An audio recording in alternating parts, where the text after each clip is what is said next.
오늘은 알보 2호 분갈이 영상을 준비해 보았어요. 지난번에 키운 지 한 달 지난 알보 1호를 분갈이를 해줬었는데 적응을 잘 하더라고요.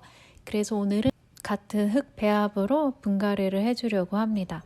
저는 웬만하면 식물을 플라스틱 화분이 아닌 토분에 식재하고 있어요. 토분이 통기성과 배수성이 원활하기도 하고 플라스틱 사용을 줄이기 위해서이기도 해요. 알보는 제가 분양받은 모습대로 슬립분해서 키우고 있었는데요. 물을 주고 나면 바크에 생기는 곰팡이 때문에 고민이 들더라고요. 그런데 알보이 2호가 1호보다 뿌리양이 더 많고 건강한 것 같아서 오늘 토분으로 바꿔줄게요. 뿌리가 한가득이죠. 물구멍으로 탈출을 시도하려고 하는 뿌리도 있네요. 이 알보도 무늬가 좋아요. 거기다 벌써부터 찐잎을 내보이고 있는 좋은 개체예요. 새잎도 물고 있어서 이 부분이 점점 통통해지면서 조만간 빼꼼하고 올라오겠어요. 적당한 사이즈의 토본도 준비가 되었으니 시작해 볼게요. 준비물로는 저 화도 토분, 제가 배수층으로 주로 사용하고 있는 세척된 마사토, 중립 사이즈가 딱 좋은 것 같아요. 배수와 보습력이 뛰어난 펄라이트, 이건 소립인데 대립을 쓰셔도 좋을 것 같아요. 뿌리 성장에 도움을 주는 산야초, 그리고 배양토입니다. 각각 2,000원, 3,000원 정도 하는 것 같아요. 지지대를 이용하여 슬립분 가장자리를 살살살 찔러가며 알보가 잘 빠질 수 있게 틈을 만들어 줄게요.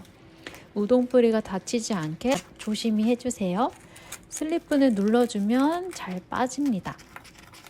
알보는 흙 배합이 그렇게 까다롭진 않아요. 딱 두 가지만 주의하면 되세요. 첫 번째는 물 빠짐이 잘 되도록 배합을 해야 해요. 몬스테라가 예민한 식물은 아니어서 이름에도 몬스터가 붙여졌듯이 씩씩하게 잘 자라는 식물이에요.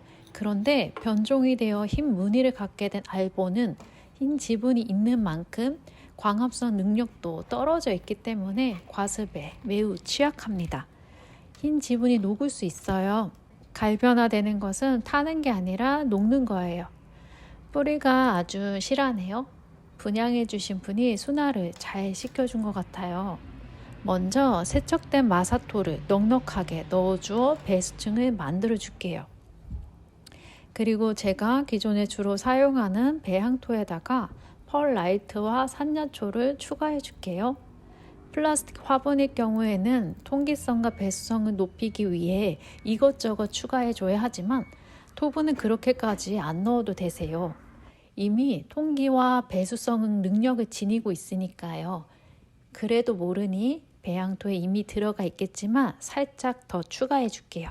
수태벽도 추가합니다. 아직 공기뿌리가 나오지 않았기 때문에 수태는 아직 넣지 않았어요. 알보 흙 배합에서 두 번째로 중요한 건 질소가 들어가면 안 돼요. 배양토를 보실 때 성분을 확인하셔야 해요. 질소 성분이 포함된 비료가 들어간 배양토는 피해주세요. 질소 성분은 엽록소 생성을 촉진하기 때문에 알보의 무늬에 영향을 줄 수 있어요. 특히 지렁이 분변토에는 질소와 탄소 함량이 매우 높기 때문에 저는 무늬종 식물을 분갈이할 때는 이 지렁이 분변토는 사용하지 않고 있어요. 분갈이를 마친 후에는 두상 관수를 해주세요. 물 빠짐이 잘 되시는 걸 확인하셨다면 그늘에서 이틀 정도 두고 그 이후에 햇볕을 짱짱하게 보여주시면 됩니다. 그럼 다음에 또 뵐게요.